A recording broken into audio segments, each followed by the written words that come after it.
கொரிந்தியருக்கு எழுதிய 2ஆம் திருமுகம் அதிகாரம் 8.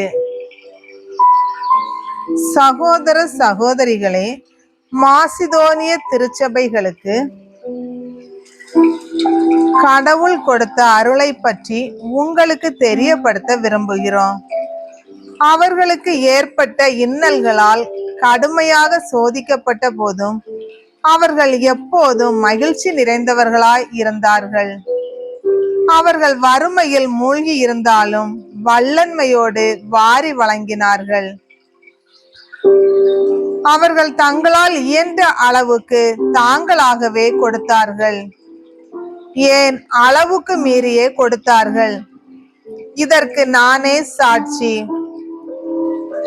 இறை மக்களுக்கு செய்யும் அறப்பணியில் பங்கு பெறும் பேறு தங்களுக்கு அளிக்கப்பட வேண்டும் என மிகவும் வருந்தி கேட்டுக்கொண்டார்கள். நாங்கள் எதிர்பார்ப்பதற்கு மேலாக அவர்கள் தங்களை முதன்மையாக ஆண்டவருக்கு அர்ப்பணித்தார்கள்.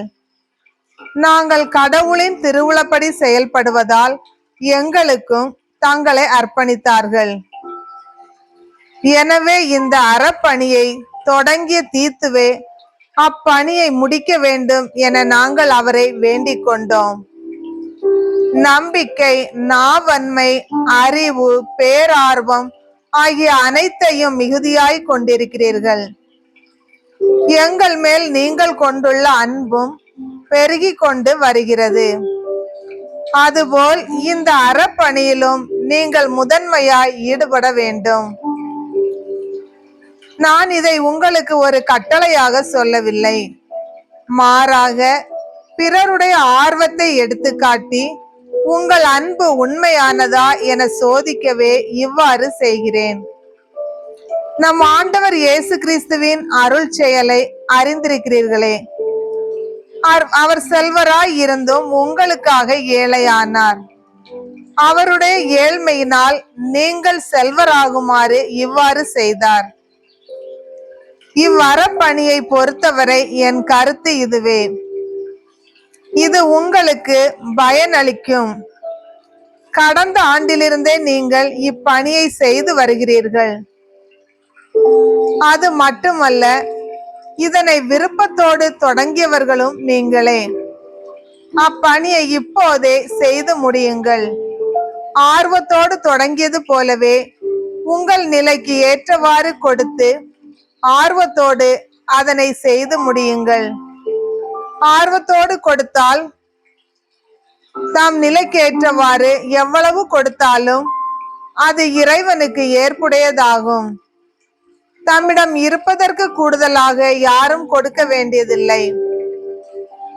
மற்றவர்களின் சுமையை தணிப்பதற்காக நீங்கள் துன்புற வேண்டும் என்று நாங்கள் சொல்லவில்லை. மாறாக எல்லாரும் சமநிலையில் இருக்க வேண்டும் என்றே சொல்கிறோம். இப்பொழுது உங்களிடம் மிகுதியாய் இருக்கிறது, அவர்களுடைய குறையை நீக்குங்கள். அவ்வாறே அவர்களிடம் மிகுதியாக இருக்கும்போது உங்கள் குறையை நீக்குவார்கள். இவ்வாறு உங்களிடையே சமநிலை ஏற்படும்.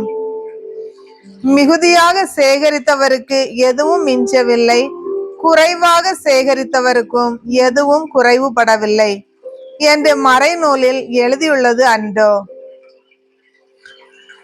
எங்களுக்கு உங்கள் பேரில் உள்ள அதே ஆர்வத்தை தீத்துவின் உள்ளத்திலும் தூண்டி எழுப்பிய கடவுளுக்கு நன்றி உரித்தாகுக.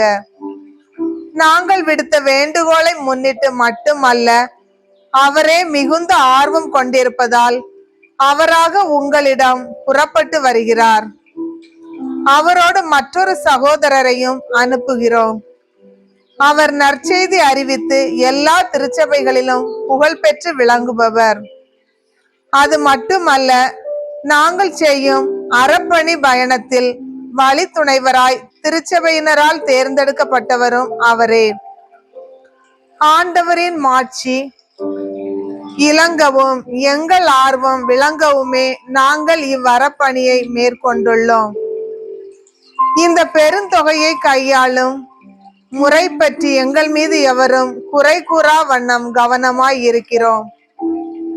ஆண்டவர் முன்னிலையில் மட்டுமல்ல, மனிதர் முன்னிலையிலும் கண்ணியத்தை கடைபிடிப்பதே எங்கள் நோக்கம். அவர்களோடு வேறொரு சகோதரரையும் அனுப்பி வைக்கிறோம். இவரது ஆர்வத்தை பலவற்றில் பல வேளைகளில் நாங்கள் சோதித்து அறிந்திருக்கிறோம். அவர் உங்களிடம் உறுதியான நம்பிக்கை மிக கொண்டிருப்பதால் இன்னும் மிகுதியாக ஆர்வம் காட்டுகிறார். தீத்துவை பற்றி கூற வேண்டுமென்றால் அவர் என் பணியில் பங்காளியும் உடன் உழைப்பாளரும் ஆவார். மற்ற சகோதரர்கள் திருச்சபைகளால் அனுப்பப்பட்ட தூதர்கள், கிறிஸ்துவை போற்றி புகழும் முறையில் வாழ்பவர்கள். ஆகவே அவர்களுக்கு உங்கள் அன்பை காட்டி நாங்கள் உங்களை குறித்து அவர்களிடம் பெருமையாய் பேசியது சரியே என்று எல்லா திருச்சபைகளுக்கும் எடுத்து காட்டுங்கள்.